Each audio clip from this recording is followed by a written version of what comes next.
Most men were not broken by war, labor, heartbreak, or rejection. They were broken in smaller rooms than that. In the half second where discomfort appeared, they reached for something to cancel it. A screen, a fantasy, a joke, a delay, another maybe, another excuse. They did not lose themselves in one catastrophe. They lost themselves in thousands of painless exits. And that is why so many men now look intact from a distance and weak up close. They can speak well enough, work enough, flirt enough, function enough. But ask them to sit still in uncertainty. Ask directly for what they want. Absorb a cold response. Hold desire without spilling all over the floor. Or move toward a difficult life without being carried by stimulation, and the structure starts shaking. In this video, I want to trace exactly how that happens. Not with soft slogans about balance, not with nostalgia for some imaginary harder age. I want to show you the mechanism, how escape starts as relief, becomes training, becomes personality, then becomes your price in the eyes of other people, especially in romance. Then I want to show you the reversal, not as motivation, but as strategy. Machiavelli understood something modern people hate saying out loud. Power does not decay only when enemies attack. It also decays when a man hands discipline over to comfort and teaches himself to flee pressure. The law here is simple. Whatever repeatedly rescues you from tension begins to rule you, and romance reveals that rule faster than almost anything else, because desire is a pressure test. It shows whether a man can stay directed under uncertainty or whether he immediately runs to fantasy, reassurance, and self-soothing. Escape in this sense is not just vice. It is any habitual move that prevents contact with boredom, silence, ambiguity, rejection, effort, or disciplined pursuit. Sometimes it looks ugly. Sometimes it looks harmless. Sometimes it even looks smart. But if it keeps you from staying with reality long enough to master it, it is escape. Let's begin.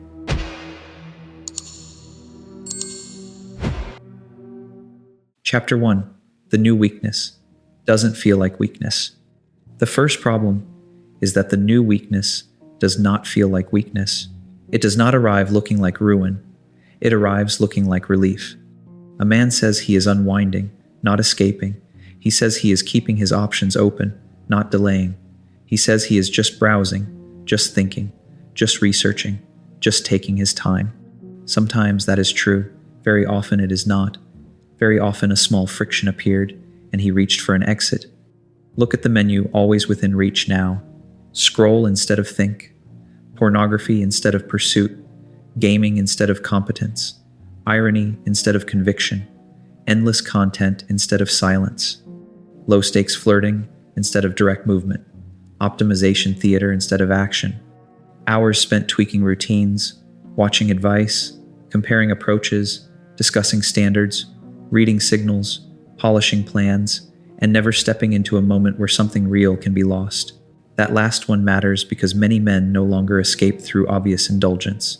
They escape through the costume of self-improvement. They stay permanently adjacent to change, reading about discipline, rebuilding productivity systems for the fourth time, watching content about confidence instead of risking embarrassment, turning insight into a hobby. It looks cleaner than collapse, so nobody sounds the alarm, including the man himself. This is why the damage hides so well. If a man drinks himself flat, everyone sees the problem. If he disappears into 1,000 respectable forms of avoidance, he can still call himself serious. He still has language. He still has plans. He still has explanations. But the real test is not what he says he values. The real test is what he does when discomfort enters the room. And modern life has been built to make discomfort optional. Bored, swipe, lonely, stimulate yourself. Uncertain, poll strangers, rejected, open 5 tabs and numb the bruise before it teaches you anything. Restless, consume. Ashamed, consume. Tired, consume. The system keeps offering exits before tension has time to turn into insight or force. That is the seduction. The relief is immediate. The cost shows up later. That is why men misread the whole thing. They think they are preserving themselves, when they are really training themselves to avoid the exact states where strength gets built. And because the momentary price feels so small, the pattern never triggers alarm. No sirens, no dramatic bottom, just a slow drop in tolerance, less patience, less edge, less steadiness, less appetite for effort that does not instantly soothe. The man does not feel destroyed. He feels a little scattered, a little tired, a little hesitant, and increasingly dependent on being carried by stimulation. That is the new weakness, not collapse. Evasion with good lighting. Chapter 2. Escape retrains the nervous system against tension. Now we move from surface to mechanism. Escape is not dangerous only because it wastes time. That is the shallow reading. The deeper reading is that repeated escape retrains the nervous system against tension itself. Every time a man feels boredom, uncertainty, sexual frustration, awkwardness, delay, social ambiguity, or the slow burn of unfinished effort, he is standing at a threshold. If he stays there, something can develop. Restraint, attention, patience, command, clearer perception. If he exits immediately, none of that develops. Relief happens, but mastery does not. What is not endured cannot be ruled. This is where many men misunderstand their own fragility.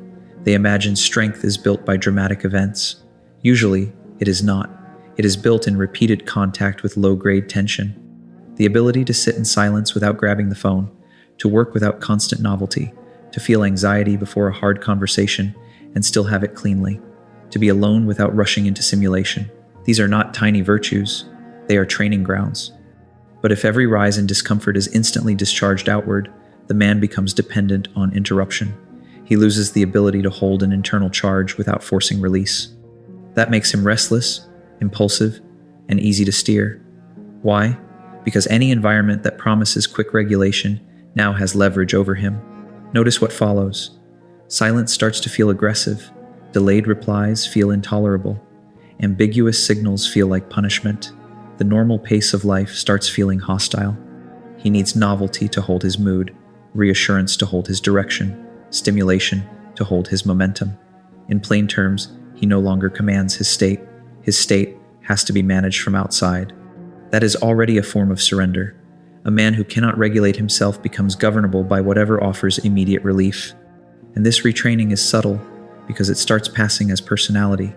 He says he is just an overthinker. He says he gets bored easily.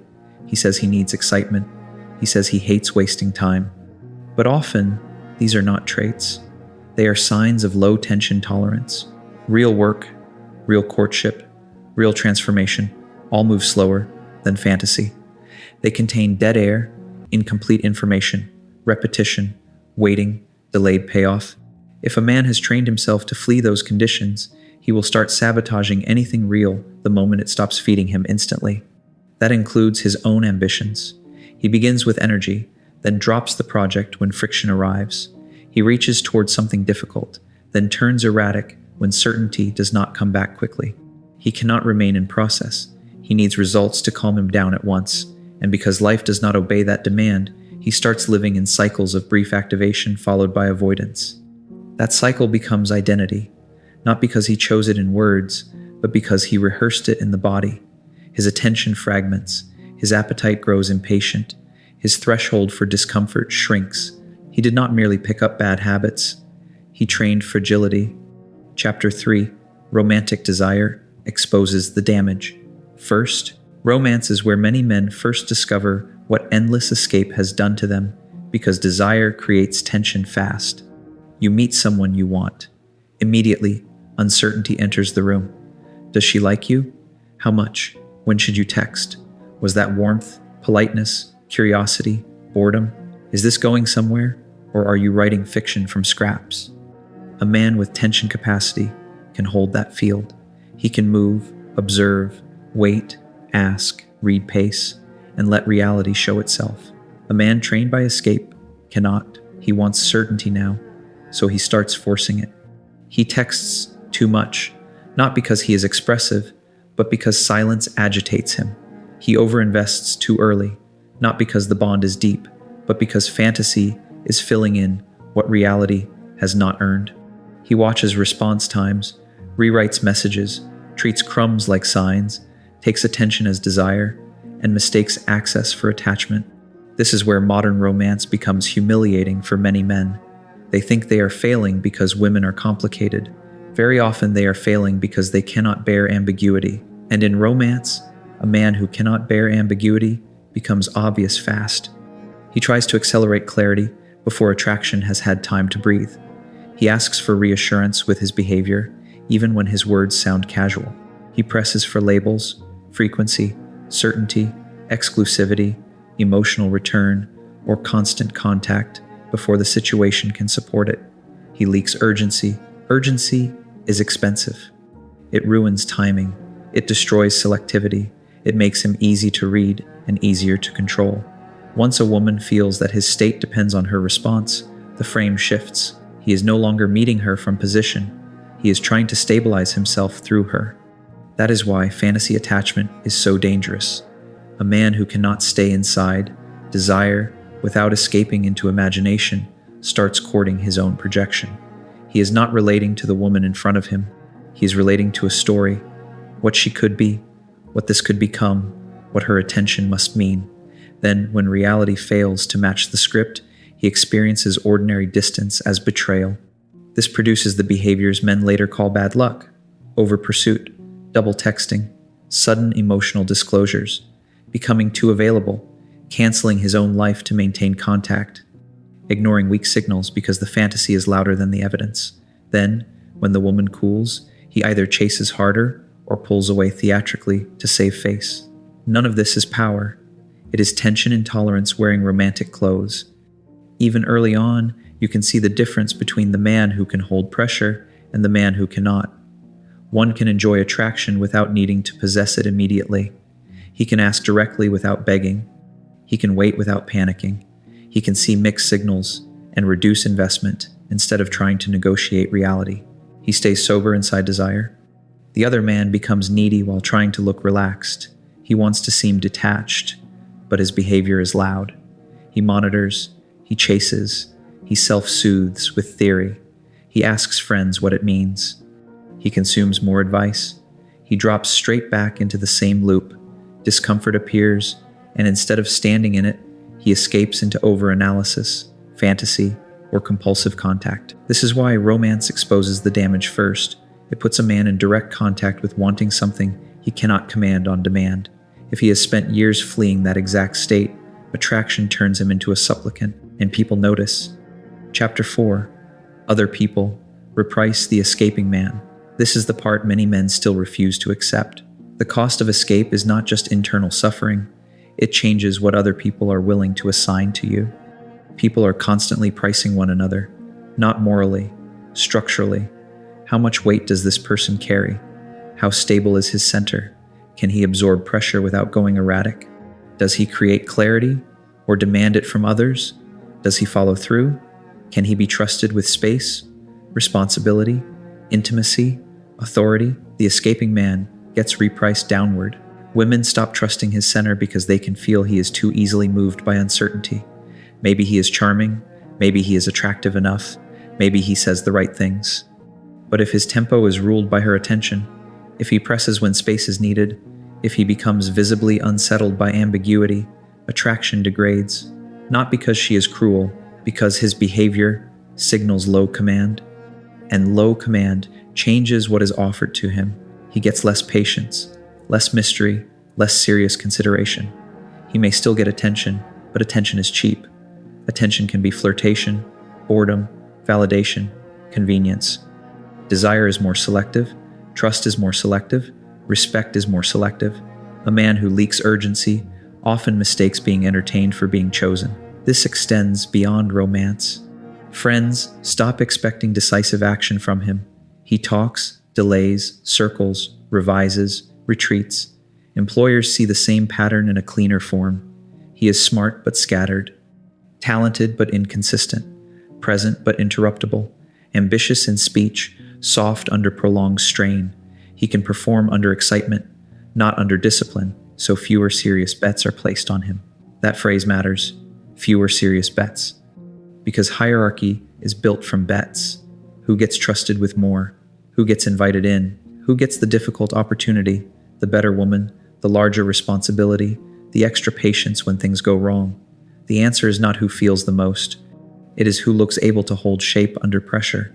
The escaping man does not only lose confidence, he loses allocation. People bypass him because he looks easy to soothe and easy to distract.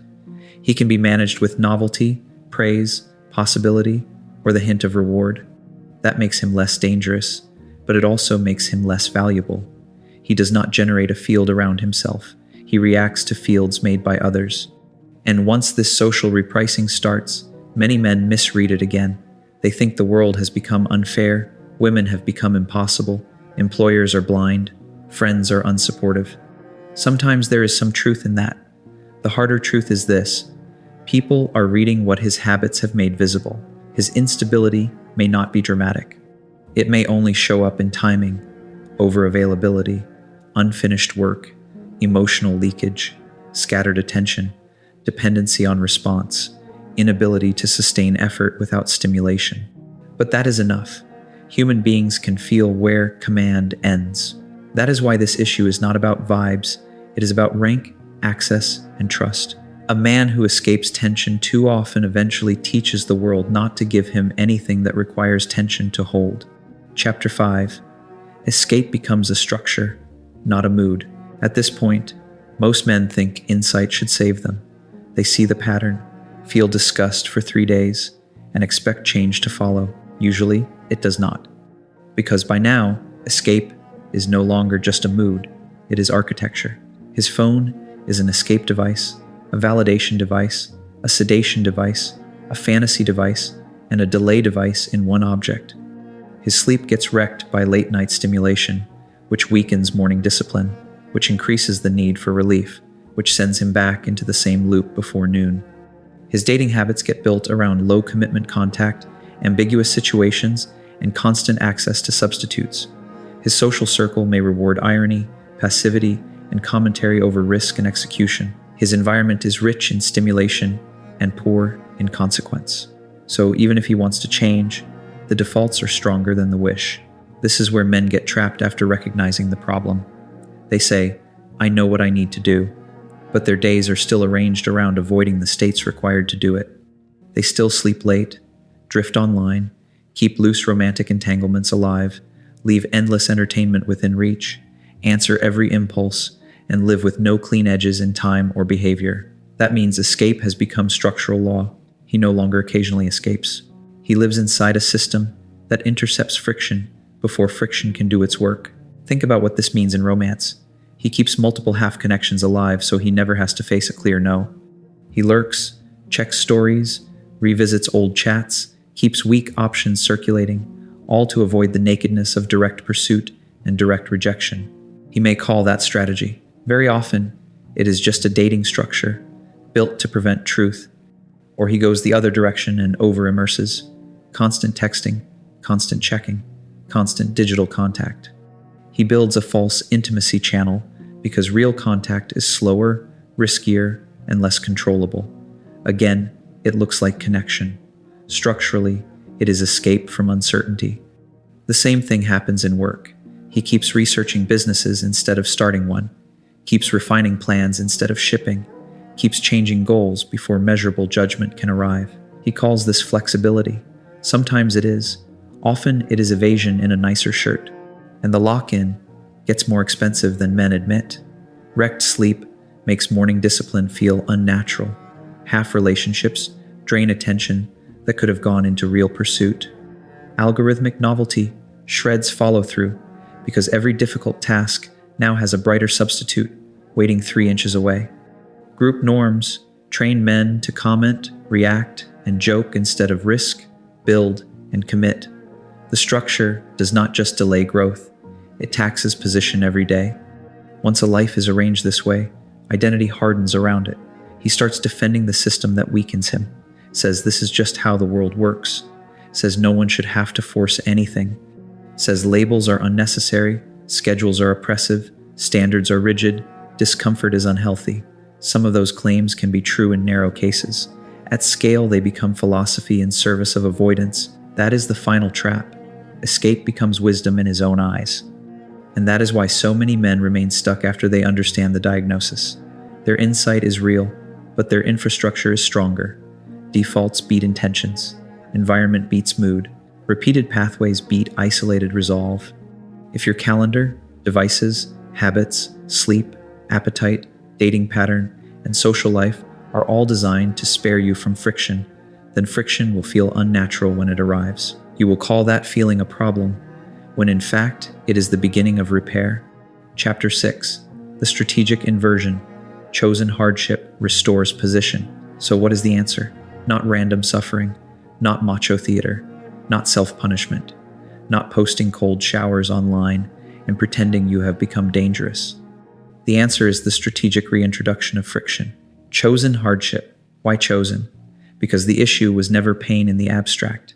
The issue was your relationship to tension. You have to rebuild the ability to remain under pressure without immediate escape. That is what restores command. Start with silence. Real silence. Periods with no stimulation, filling every gap. Walk without audio.